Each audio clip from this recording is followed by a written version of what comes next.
ठीक है दोस्तों, मैं बार बार एक ही बात दोहराना नहीं चाहता और ये नहीं कहना चाहता कि मैंने पहले ही कहा था, लेकिन आपको याद दिलाते रहना ज़रूरी है क्योंकि जंग अभी ख़त्म नहीं हुई है। असल में ऑस्ट्रेलिया में तो ये अभी शुरू ही हो रही है। मैंने हमेशा कहा है कि यूके, यूरोप, अमेरिका में जो हो रहा है वह अंत में ऑस्ट्रेलिया में भी होगा। ठीक है, अब मैं अपना वो बयान बदलना चाहता हूँ। अब मैं ये नहीं कहूँगा कि ये ऑस्ट्रेलिया में होगा क्योंकि ये ऑस्ट्रेलिया में हो रहा है। तो इसे देखिए, मैंने यूके और यूनाइटेड स्टेट्स और यूरोप के दूसरे हिस्सों जैसे स्वीडन में शरिया पेट्रोल कहलाने वाली इस प्रवृत्ति पर 3 या 4 वीडियो बनाए हैं। इस वीडियो को देखिए। स्वीडन में महिलाओं की जिंदगी सीमित कर दी जाती है। ये एक ऐसा पैटर्न है जो जेंडर अपार्थाइड से सबसे ज्यादा मिलता जुलता है, लेकिन असल में ये कुछ उपनगरों में महिलाओं और लड़कियों दोनों को प्रभावित करता है। लेकिन धार्मिक युवकों का एक समूह फिर भी यहाँ आ गया है और अब वे पार्टी में जा रही लड़कियों को रोक रहे हैं और उन्हें अंदर न जाने के लिए मनाने की कोशिश कर रहे हैं। आपको सलाम। ईश्वर आपको आशीर्वाद दे। ईश्वर आपको आशीर्वाद दे। ईश्वर आपको आशीर्वाद दे। आशीर्वाद लगा जैसे मैं हार गई। मेरा जीवन टूटने वाला था और कोई कुछ भी नहीं कर रहा था। उसी तरफ आओ। तुमने गुंडों को रोक दिया है। तुम्हें इसे बचाना होगा दोस्त। उठो रंडियो। ये स्वीडन है। स्वीडिश महिला कहती है कि उसे परेशान कर मुस्लिम इलाके से बाहर निकलने को मजबूर किया जा रहा है। मुझे नहीं पता कि यह मालूम में ठीक कहाँ है, शायद हो सकता है, मुझे नहीं पता, कोई फर्क नहीं पड़ता। तो वे आपको परेशान करते हैं, डराते हैं और आपको वहाँ से भगा देते हैं। ये एक जाना पहचाना घटनाक्रम है जिसे वाइट फ्लाइट कहते हैं। मुझे ऐसा लगा जैसे मैं एक हारी हुई इंसान हूँ। आप गोरी महिला है, टैक्सी में बुर्का पहने हैं और आपके पास कुत्ता है जिसकी आवाज़ सुन सकते हैं। मुझे लगा मैं हार गई हूँ। उसके पास कुत्ते हैं जिन्हें इस्लाम की कुछ व्याख्याओं के अनुसार अपवित्र जानवर माना जाता है। वो और उसकी सहेलियां आंगन में बारबेक्यू के साथ वाइन भी पीती हैं। जब घर लौटते थे तो फूल बर्बाद हो चुके होते थे। हाँ, चीजें बर्बाद हो जाती थी। ऐसी महिलाएं हो सकती थी जो अंदर आकर कहती कि यहाँ आप लोग शराब नहीं पी सकते। मुझे कई बार सुनने को मिला कि मुझे एक आदमी ढूंढ लेना चाहिए। We have a nice Abdul here. वो तुमसे शादी कर सकता है, लेकिन तुम्हें नकाब या बुर्का पहनना पड़ेगा, न कुत्ते न शराब। तुम्हें अपने मुस्लिम पति के हुक्म के तहत रहना पड़ेगा। किसने कहा? अलग अलग लोगों ने। धन्यवाद, आपका स्वागत है। नॉर्मन बनो। हम शाम को काम करते हैं तब बाहर कम लड़कियां होती हैं। कम का क्या मतलब है? Few? None. सभी सार्स्कोलन की बसें छोटे बच्चों को ले जाती हैं। स्कूल का नाम देखा?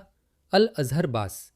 इसलिए मैं हमेशा कहता हूँ कि इस्लामी धार्मिक स्कूलों पर प्रतिबंध लगाओ। ये सचमुच भविष्य के आतंकवादियों की फैक्ट्रियां हैं। टेंस्टा और रिंकबी के रिहायशी इलाकों और स्कूल के बीच लड़कियों को पीछे और लड़कों को आगे के दरवाजों की ओर भेजते हैं।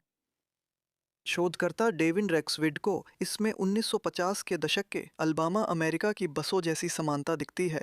वहाँ अश्वेतों को सबसे पीछे बैठने के लिए मजबूर किया जाता था और गोरों को आगे। मुझे नया सा महसूस होता है कि हमारे पास इतना। आपने जो देखा वह स्वीडिश मूल्यों के विरुद्ध है। महिलाओं को परेशान किया जाता है और बताया जाता है कि वे अकेले नहीं रह सकती, कुत्ता नहीं रख सकती, बरामदे में शराब नहीं पी सकती, स्कूल की लड़कियां बस के पीछे बैठती हैं। जब भी ये वोक, लेफ्टी, पागल लोग आपसे पूछे ऑस्ट्रेलियाई मूल्यों से आपका क्या मतलब है, हम कहते हैं कि स्थानीय मूल्य खत्म हो रहे हैं ताकि मुस्लिम आबादी को समायोजित किया जा सके। यह स्वीडन की बात है और वीडियो लगभग 10 साल पुराना है। मैं लगातार चेतावनी देता आ रहा हूं कि ये होने वाला है, ये होने वाला है, ये होने वाला है। रुको, ये ऑस्ट्रेलिया में भी हो रहा है, अभी आगे तुम्हें दिखाऊंगा।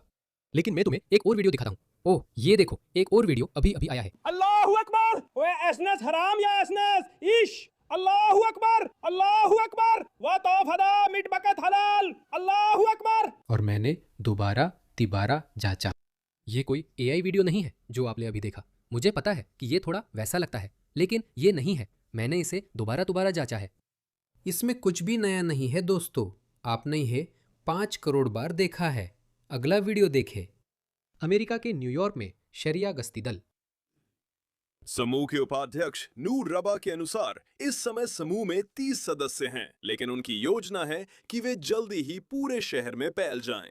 वे मुस्लिम गश्ती दल को मोहल्ला निगरानी से ज्यादा सक्रिय बताते हैं, जिनके सदस्य पुलिस जैसी वर्दी पहनते और स्क्वाड कार जैसी गाड़ियों में चलते हैं। निवासियों का कहना है कि वे इन गश्ती दलों को शरिया पुलिस जैसा मानकर असहज होते हैं। कुछ लोगों ने पेट्रोल्स के उद्देश्य पर सवाल उठाए हैं। उनका कहना है कि न्यूयॉर्क पुलिस विभाग पहले से ही विविध है और उनका मुख्य काम सड़कों पर गश्त कर लोगों को उत्पीड़न या अपराध से बचाना है। तो फिर पुलिस के समान काम करने के लिए एक मुस्लिम समूह की आवश्यकता क्यों है? यहाँ तक कि अन्य मुस्लिमों ने भी पेट्रोल्स की आवश्यकता पर सवाल उठाए हैं और निवासियों ने अपनी चिंताएं जताई हैं। उनका कहना है कि ये शरिया कानून लागू करने का एक और तरीका है। ऐसे समूह डेनमार्क, जर्मनी, फ्रांस, स्वीडन और ब्रिटेन के बड़े यूरोपीय शहरों में पहले से देखे जा सकते हैं। ये पेट्रोल्स सालों से चल रही हैं और CNN रिपोर्ट में लंदन में मुस्लिम पेट्रोल्स निवासियों को परेशान करते दिखे। व्हाइटचैपल में एक आदमी को एक समलैंगिक व्यक्ति का अपमान करते, उसे आपत्तिजनक नामों से बुलाते और ये कहते हुए सुना जा सकता है कि वो मुस्लिम इलाके में स्वागत योग्य नहीं है। लोग निवासियों को शराब पीने पर डांटते हैं, कहते हैं ये मुस्लिम इलाका है, यहाँ शराब मना है। उन्होंने एक महिला को सड़क पार करते समय परेशान किया और कहा कि मुस्लिम इलाकों में छोटी स्कर्ट की अनुमति नहीं है। अब मुस्लिम पेट्रोलों के न्यूयॉर्क सिटी में आने से अमेरिकियों को डर है कि इस्लामी प्रथाओं का पालन ना करने पर उन्हें भी उसी तरह की प्रताड़ना झेलनी पड़ेगी। तो अब आप देखना चाहते हैं कि ऑस्ट्रेलिया में क्या हो रहा है। क्या आप तैयार हैं? ये वही चीज है जो दुनिया के बाकी हिस्सों में हो रही है, और ये मानना बेहद मूर्खता और बेवकूफ़ी होगी कि ये ऑस्ट्रेलिया में नहीं होने वाला है। इस स्थल को आगजनी करने वालों ने निशाना बनाया, जो शहर भर में हमलों की श्रृंखला में ताज़ा हमला है। अब चलते हैं ओली हेग के पास।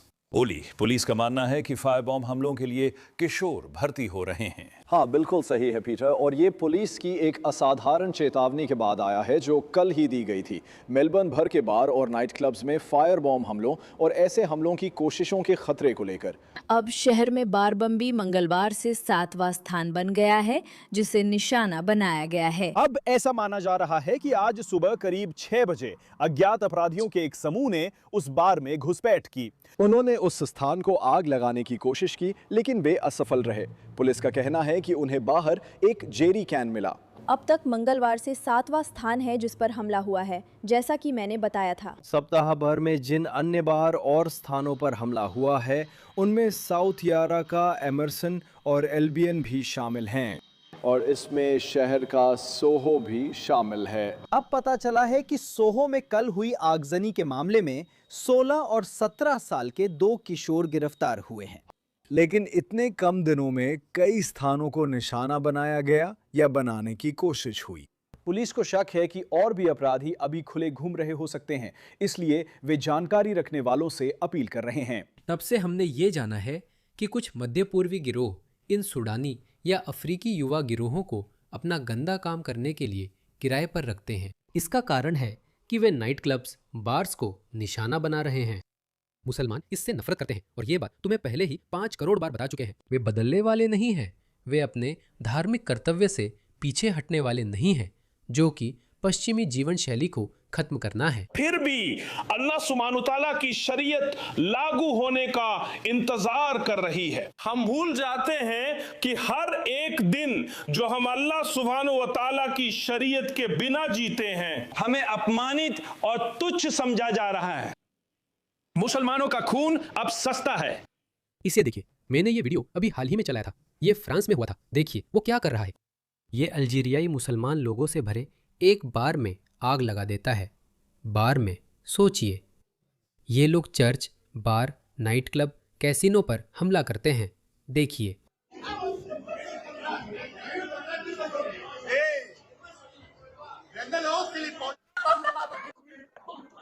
ओली, पुलिस ये बम धमाके कर रही है। ओली, पुलिस का मानना है कि किशोर ये बम धमाके कर रहे हैं। पुलिस का कहना है कि किशोर ये बम धमाके कर रहे हैं। ओली, पुलिस, नहीं नहीं नहीं।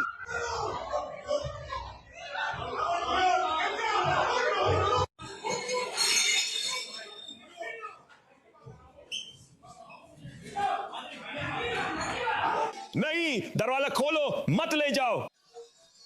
दरवाजा खोलो। हम आसान निशाने बने हुए हैं दोस्तों, हम आसान निशाने बने हुए हैं। अफ्रीकी युवा गिरोहों का इस्तेमाल हमारे ज़्यादा स्थापित मध्य पूर्वी गिरोह गंदे कामों के लिए कर रहे हैं। ऑस्ट्रेलिया की पुलिस अच्छा मुकाबला कर रही है, जबकि यूके की पुलिस बहुत पहले ही हार मान ली थी। और मुझे लगता है कि हमारी पुलिस अपनी पूरी कोशिश कर रही है मुकाबला करने की, लेकिन मुझे नहीं लगता कि वे इसमें सफल हो पाएंगे, क्योंकि इसमें सिर्फ ताकत की ही ज़रूरत नहीं है। इसके लिए एक राजनीतिक समाधान चाहिए, जो है इन लोगों को पकड़कर हिरासत में लेना। हमारे पास ऑस्ट्रेलिया के आसपास और अंदर दसियों हजार द्वीप हैं और हम विशाल निर्माण कर सकते हैं। डिटेंशन सेंटर या जेल या कारागार, आप जो भी कहना चाहे बनाएं और उन्हें वहां रखें। नई रिपोर्ट के अनुसार विक्टोरियन पुलिस अब सख्ती बरत रही है। असल में यहाँ के आंकड़े सुनिए, इनमें से कई पहले गिरफ्तार हुए, लेकिन वोक जजों ने उन्हें रिहा कर दिया। पुलिस विक्टोरिया के सबसे कुख्यात युवा अपराध गिरोह पर शिकंजा कस रही है, जो 4500 से अधिक अपराधों के लिए जिम्मेदार है, जिनमें से कई हिंसक हैं। मेलबर्न के पश्चिम में हाल की छापेमारी में इसके 2 सदस्य गिरफ्तार हुए। जांचकर्ताओं का कहना है कि आगे और भी होगा। फायरिंग, चाकू मारना, घर में घुसपैठ, हत्याएं। मेलबर्न के परिवारों को युवाओं के गिरोहों ने बहुत दर्द दिया। अब पुलिस सबसे खतरनाक युवा गिरोह पर कार्रवाई कर रही है। जिस गिरोह को हमने निशाना बनाया है और इसके लिए हम कोई माफ़ी नहीं मांगते, वे 4500 से अधिक आरोपों के लिए जिम्मेदार हैं। पुलिस गिरोह का नाम नहीं बताएगी। अरे इसे देखो, क्या गर्वीला ऑस्ट्रेलियाई है। खास गिरोह है, पुलिस कहती है। इसके सदस्य उत्तर पश्चिम में फैले हैं। क्रेगीबर्न, मेल्टन, टानीट और मेलबर्न के बाहर रहते हैं, जिनकी उम्र 17-26 साल है और संख्या कम से कम 41 है। पिछले 15 दिनों में पुलिस ने कई हथियार निषेध आदेश तामील करते हुए 2 लोगों को गिरफ्तार किया है। ये हमें उस घर में प्रवेश करने की शक्ति देता है अगर आप चाहें, और उस घर की तलाशी लेने की भी अनुमति देता है। हमें अक्सर चाकू और अन्य धारदार हथियार मिलते हैं। हमें नशीली दवाएं भी मिलती हैं। विक्टोरिया में 33 ज्ञात युवा गिरोह हैं, जिनमें 600 से अधिक सदस्य शामिल हैं।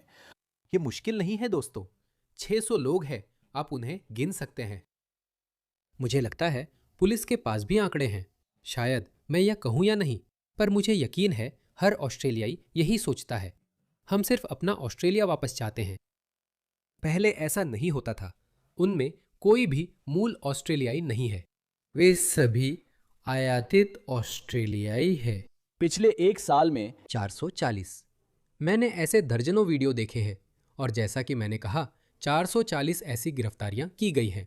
तो आप कह सकते हैं कि कम से कम 150 ऐसे घटनाएं हुई हैं।